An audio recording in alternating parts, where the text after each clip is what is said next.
Break से पहले अली ज़ैदी साहब से गुफ्तगू आपने सुनी। इस वक्त JIT जो कि अली ज़ैदी साहब की तरफ से रिलीज़ की गई है, उसमें पीपल्स पार्टी के अहम रहनुमाओं के नाम हैं। शर्जील मेमन साहब के हवाले से नाम है कि उनको भी भत्ते का हिस्सा जाता था। साथ ही कादिर पटेल साहब का नाम है कि किलिंग में उनका हिस्सा होता था। कादिर पटेल साहब हमारे साथ मौजूद हैं। कादिर पटेल साहब बहुत शुक्रिया।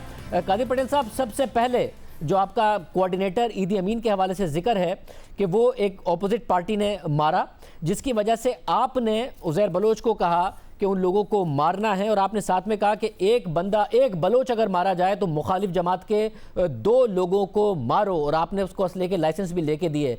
2010 में आप, जबकि जुल्फ़िकार मिर्ज़ा बहुत ज़्यादा करीब थे, आप भी बहुत ज़्यादा करीब थे। शाहज़ेब, बारी बारी इन सवालों का जवाब दूं। ये प्रोग्राम पहले आपको याद होगा हम कर चुके हैं, लेकिन दोबारा चलें ऐसा मौका आया है तो मैं इसका जवाब देने को तैयार हूं। एक ज़माने में जब ये सारी की सारी वीडियोस आई थी, हमने तफसीली प्रोग्राम्स किए हैं पीपल्स पार्टी की लीडरशिप के साथ, मगर ये JIT आने के बाद सवाल दोबारा पैदा हो रहे हैं, इसलिए मैं आपके सामने रख रहा हूँ। ठीक, वही मैं कह रहा हूँ कि ये पूरा प्रोग्राम तकरीबन इसी बातों पर हम कर चुके हैं। अच्छा, ईदी अमीन का ताल्लुक जो आप बताते हैं और सबको पता है कि उसको नामालूम अफराद ने मारा, आज तक भी हमें उसके कातिलों का पता नहीं चल सका। और उस वक्त हमारी हुकूमत थी, अगर हमें किसी पे थोड़ा भी शक होता तो हम यकीनन उसका नाम FIR में देते, पूरे वसाइल इस्तेमाल करते और उसको गिरफ्तार करवाते और उसको करार वाकई सज़ा दिलवाते। मुझे किसी को कहने की ज़रूरत वगैरह इस तरह की पेश नहीं आती, ना आनी चाहिए, ना आती है। नहीं, मगर नंबर एक मसला है कादिर साहब, इसमें सिर्फ एक इशू है। इसमें एक इशू ये है कि आपकी इत्तिहादी थी मुत्तहिदा कौमी मूवमेंट, और जुल्फ़िकार मिर्ज़ा साहब को ज़्यादा जो डिफरेंसेस हुए, आज आफाक अहमद साहब ने भी अपनी प्रेस कॉन्फ्रेंस में बताया कि मुझे जुल्फ़िकार मिर्ज़ा ने यह कहा कि आसिफ जरदारी साहब ने जुल्फ़िकार मिर्ज़ा से कहा कि अल्ताफ़ हुसैन के लिए अपनी नफरत और मेरी दोस्ती में से एक का इंतखाब कर लो। तो हुकूमत बचाने के लिए आप लोग सॉफ्ट होते थे MQM पर, जिसकी वजह से जुल्फ़िकार मिर्ज़ा साहब को गुस्सा था कि मैं लियारी के मिलिटेंट्स को स्ट्रॉन्ग रखना चाहता हूँ, और उसके ऊपर सारे इख्तिलाफ, ये सारे के सारे मामला थे आप लोगों के। शाहज़ेब, देखे, जुल्फ़िकार मिर्ज़ा साहब भी स्ट्रॉन्ग पोजीशन रखते थे अगेंस्ट द MQM, और वो बहुत ज़ाहिर वज़ीर दाखिला भी थे, लेकिन एज ए पॉलिटिकल वर्कर मेरे भी बहुत सारे डिफरेंसेस थे। हमारे वर्कर मरते थे अगर, और हमें अगर पता चलता था कि जी हमारे वर्करों के लवाकिन कहते थे कि ये फ़लाँ फ़लाँ फ़लाँ MQM वालों ने मारे हैं, और वो नाम बताते थे, तो मेरी भी प्रेस कॉन्फ्रेंसेस मौजूद हैं और क़यादत के सामने भी मैं ये बात करता था कि जनाब ये हमारे वर्करों को मार रहे हैं, और ये स्टोरियाँ जंग में भी छपी, इवन खलीज टाइम में भी छपी, जिसकी वजह से हमारे काफ़ी आपस में भी गर्म जोशी हुई। मतलब तो उसी JIT की वजह से ये जो गर्म जोशी थी और ये मामला था कि क़यादत नहीं एक्शन ले पाती थी, तो आपने भी उज़ैर बलोच का और उसके मिलिटेंट विंग का इस्तेमाल किया अपने, और आपने उसको ये कहा कि अगर एक बलोच मारा जाएगा तो 2 उनकी मुखालिफ जमात के लोगों को मारो, इस JIT के मुताबिक। नहीं सर, ये ऐसे नहीं है, ऐसा नहीं है। उज़ैर बलोच माशाल्लाह बहुत समझदार और तगड़ा आदमी था। आप खुद उसका इंटरव्यू कर चुके। वो किसी के कहने पे या किसी के इशारे पे कुछ भी नहीं कर सकता, और मुझसे बहुत ज़्यादा ताकतवर लोग उसके करीब थे। मैं आपके प्रोग्राम का पहला हिस्सा देख रहा था, तो मैं आपको बता दूं। और दूसरा जो अहम बात मैं आपको बताऊं कि कभी भी मैं उससे 1-on-1 नहीं बैठा। मैं मतलब आपको रिकॉर्ड पे बता रहा हूं कि अकेले में मेरी कभी उज़ैर से मुलाकात नहीं हुई। जब भी हुई 2-4 लोगों के मौजूदगी में हुई, जब भी हुई किसी शादी या गमी में हुई। तो ऐसी बातें आदमी किसी के सामने नहीं करता। ये जुल्फ़िकार मिर्ज़ा के पार्टी छोड़ने के बाद, जुल्फ़िकार मिर्ज़ा के पार्टी छोड़ने के बाद यूसुफ बलोच को आपने नहीं मिलवाया उज़ैर बलोच से, क्योंकि इसमें लिखा हुआ है पेज नंबर 16 पर, और उसमें यूसुफ बलोच ने जरदारी साहब का पैगाम उन तक पहुंचाया कि आप किसी और जमात को ज्वाइन ना करना। ये आप नहीं थे जिसने मुलाकात कराई यूसुफ बलोच की उज़ैर बलोच से? शाहज़ेब, जो लोग लहरी से ताल्लुक़ रखते हैं, आपका प्रोग्राम देख रहे होंगे ना, तो वो अजीब सोच रहे होंगे, क्योंकि उज़ैर और यूसुफ एक ही इलाके के सिंगुलेन के रहने वाले हैं पुराने। वो मुझसे ज़्यादा एक दूसरे को जानते हैं ख़ानदानी तौर पे। मैं तो कच्छी कम्युनिटी से ताल्लुक़ रखता हूँ, मेरी उन दोनों के दरमियान तो कोई हैसियत ही नहीं बनती। वो एक ही तकरीबन कौम कबाइल के लोग हैं। यूसुफ बलोच कितना करीब था आसिफ जरदारी साहब के? और एक ही मोहल्ले के लोग हैं। यूसुफ बलोच कितना करीब आसिफ जरदारी साहब के? वो उनको यूसुफ बलोच जी, हाँ, यूसुफ बिल्कुल जाते रहे सर, वो सेनेटर रहे हमारे बलूचिस्तान से।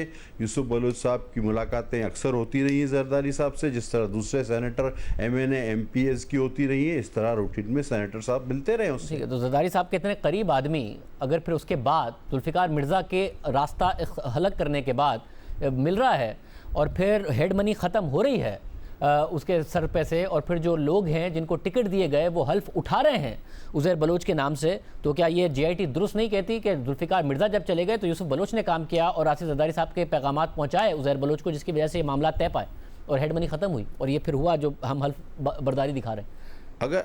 अगर शाहजेब ऐसा होता तो याद है लास्ट आपके प्रोग्राम में मैं इसका क्लियर जवाब दे चुका था कि जब ये ओथ वाला मामला हमारे इल्म में आया तो मैंने immediately as a Karachi president अपने सुपीरियर्स को, यानी प्रेसिडेंट सिंध को, इस बारे में आगाह किया कि ये गलत हुआ है, और उसी बुनियाद पे जावेद नागौरी साहब कैबिनेट से निकाले गए। हालांकि अफसोस की बात है बाद में उनका भाई भी बेचारा कत्ल हुआ और इस पर पार्टी ने पूरा एक्शन लिया। अच्छा, मगर पार्टी ने उससे को किसी तरह भी मगर पार्टी ने उससे पहले क्या किया? पार्टी ने चले इन्होंने हल्फ ले लिया और इनको जो टिकट थे वो भी उज़ैर बलोच के कहने पर ही दिए। सिर्फ हल्फ पर ही एतराज़ है, पार्टी टिकट ही उज़ैर बलोच के कहने पर दे रही है। उसके बाद पार्टी जीत कर जो पहले डिनर पे जा रही है, फरियाल तालपुर साहिबा और कायम अली शाह उसमें आप भी मौजूद हैं, रास्ता दिखाते नजर आ रहे हैं, वो भी उज़ैर बलोच का है। पार्टी को ये सब बातें नहीं पता थी।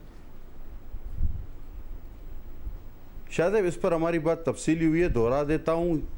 मनोअन अगर पीपल्स पार्टी उज़ैर बलोच के बोलने पर टिकट देती तो कोई बाबा लाडला टाइप या इस तरह गैंगस्टर को दे देती, अपने UC नाजिम को नहीं देती, शाहजहां को, अपने सिटी एरिया के अहदेदार जावेद नागौरी को नहीं देती, NGO एक्टिविस्ट जो है उसको नहीं देती।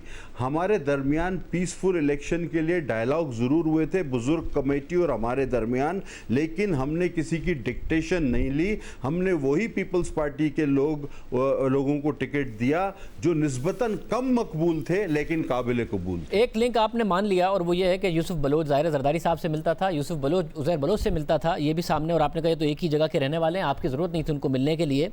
उज़ैर बलोच के मुताबिक 2010 में यूसुफ बलोच ने पैगाम आसिफ जरदारी साहब को उन्हें पहुंचाया कि बड़े साहब बड़े खुश हैं, ये टारगेट किलिंग मुखालिफिन की हो रही है, इससे वो बड़े खुश हैं, और एसेलरेट करने को कहा कि जो मुखालिफिन की किलिंग है उसमें इजाफे करने को, ये बड़े साहब ने पैगाम पहुँचाया यूसुफ बलोच के ज़रिए। ये उज़ैर बलोच कह रहे हैं CIT में। शाहजेब कोई अपनी हुकूमत में आपको लॉजिकल लगती है बात? हाँ, कोई अपनी हुकूमत में इस तरह की चीज़ें बर्दाश्त कादिर पटेल साहब, माजरत के साथ इस शहर ने जो देखा है, मैं आपको सीक्वेंस ऑफ इवेंट्स, क्योंकि मैं आई विटनेस हूँ बहुत सारे सीक्वेंस ऑफ इवेंट्स का, इंटरव्यूज़ करके और असलम चौधरी को इंटरव्यू करके, उज़ैर बलोच को इंटरव्यू करके, जो असला पकड़ा गया उसको देखकर, और फिर जुल्फ़िकार मिर्ज़ा साहब को इंटरव्यू करके, ये ज़रूर हुआ है, ये हो सकता है कि जुल्फ़िकार मिर्ज़ा जो कुछ कर रहे थे और जितना पैटर्नाइज कर रहे थे, और आप लोग जो असले के लाइसेंस बकौल उज़ैर बलोच के दे रहे थे, वो हो सकता था जरदारी साहब की मर्जी के बगैर, ये सब हो सकता था सर। मैं आपको बता दूं कैटेगोरिकल कि मेरे पास कोई लाइसेंस वगैरह का मामला नहीं था, और दूसरी बात आपको मैं बता दूं, आपने खुद इंटरव्यू किया उज़ैर का, चले आप बता दें, आप बेहतर सच्ची बात बता दें, जब मेरे लिए उसने क्या कहा आपको? उसने ये ज़रूर कहा कि बाकी अच्छा, क्योंकि आप ये पूछ रहे हैं कि आपके लिए क्या कहा, तो उन्होंने कहा कि जी 2013 के इंतखाबात में मेरे कहने पर सारे के सारे टिकट दिए, कादिर पटेल का नहीं दिया, इसलिए हमने जितवाने में साथ नहीं दिया, ये कहा था। तो अगर आप वाली बात ठीक है तो ये वाली बात भी ठीक है। बाकी सारी की सारी एक तरफ आप मेरे ताल्लुकात उससे बाद में खराब हो गए ना, बाद में अगर आपके ताल्लुकात खराब हो गए, उससे पहले उज़ैर बलोच ने आपके लिए क्या कहा था? सर, मैंने किसी एक क्रिमिनल का परमिट बना के दिया, जो चोर की सजा हो मेरी सजा, और इस बात के लिए अगर मेरी रिकमेंडेशन से और ये बाकायदा और ये पूरा प्रोसीजर होता है, ये पूरा प्रोसीजर होता है, जिसका भी परमिट बनता है वो सारी एजेंसियों से क्लियर होता है।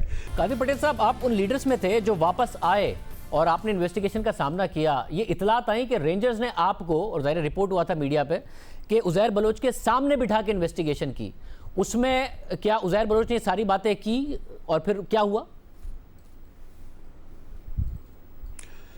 शाहजेब, आप ही के प्रोग्राम में मैंने अनाउंस किया था, लोग भाग जाते हैं ना, मैं सब यही बात करना चाह रहा था। मुझे ख़त मिला था रेंजर्स का कि जी ये उज़ैर बलोच गिरफ्तार हुए हैं, उस सिलसिले में आपसे तहकीकात करनी।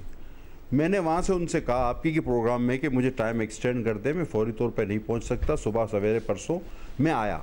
उन्होंने टाइम एक्सटेंड किया, मैं 2 दिन तक सुबह से रात तक। अब जो अली जैदी साहब फरमा रहे हैं ना कि इस JIT में वफाकी इदारों के साइन मौजूद हैं, मैं उन लोगों के सामने ही बैठा था। वहाँ सिंध हुकूमत का कोई तहकीकाती इदारा, CTD, पुलिस कोई नहीं थी। बाकी जिन जिन इदारों के नाम उन्होंने लिए वही इदारों के लोग थे। सुबह से रात तक 2 रोज तक मैं बैठा रहा और मैंने सारे सवालात के जवाब दिए जो आपने भी पूछे, जो हर JIT में मौजूद हो, चाहे वो 4 साइन वाली हो, 6 साइन वाली हो। मैं जरा क्लैरिटी से पूछ लूं, क्योंकि नहीं, आप आने से पहले आपने हमारे शो में कमिटमेंट दी थी 3 साल पहले कि मैं वापस आऊंगा। आप आए, मगर जब आप चले गए रेंजर्स के पास, उसके बाद आप बताने के लिए नहीं आए। तो मुझे ये बता दें, ISI, MI, IB, रेंजर्स, उसके लोग मौजूद थे और उन्होंने आपको उज़ैर बलोच के सामने बिठाया और ये सारे सवालात हुए? हमारा कोई आमना सामना नहीं कराया गया, हमारा कोई आमना सामना नहीं कराया गया, लेकिन ये ज़रूर हुआ कि मुझसे पूछकर बात जो है रिकन्फर्म करने के लिए, वो दरमियान में उनका कोई लिंक था, वो कंफर्मेशन करते रहते थे। फिर आखिर में क्या हुआ? आखिर में उन्होंने 2 दिन सुबह से रात तक, 2 दिन के बाद शाम को मगरिब के वक्त दूसरे दिन मुझे कहा आप जाएं। आपको गिरफ्तार करना है कोई नहीं मामला हुआ? क्योंकि आपको एक और केस में बाद में डॉक्टर आसिम के साथ गिरफ्तार किया गया, जिसकी तफसीलात हम एक और शो में अवाम के सामने रख चुके हैं। ये आपको नहीं कहा गया कि आप इन्वॉल्व हैं या कोई ऐसा मामला है उज़ैर बलोच के साथ? नहीं, अल्लाह का शुक्र है, ऐसा कोई मुझे नहीं कहा गया। शाहजेब, वो तो जब मैं बाहर था तब मेरी गैर मौजूदगी में आसिम वाले केस में वो 83 साल के बूढ़े का इलाज कराने के लिए FIR में मेरा नाम डाल दिया था। उसमें मैं अभी तक बेल पे हूँ और भुगत रहा हूँ। बहुत शुक्रिया कादिर पटेल साहब हमारे साथ ज़मीनों मौजूद थे। अब ज़ाहिर है अली जैदी साहब कह रहे हैं कि सुप्रीम कोर्ट बुला के पूछे कि क्या इन इदारों के हवाले से जो सिग्नेचर्स का मसला है। अब देखते हैं कि आगे मामला कैसे बढ़ते हैं। अल्लाह।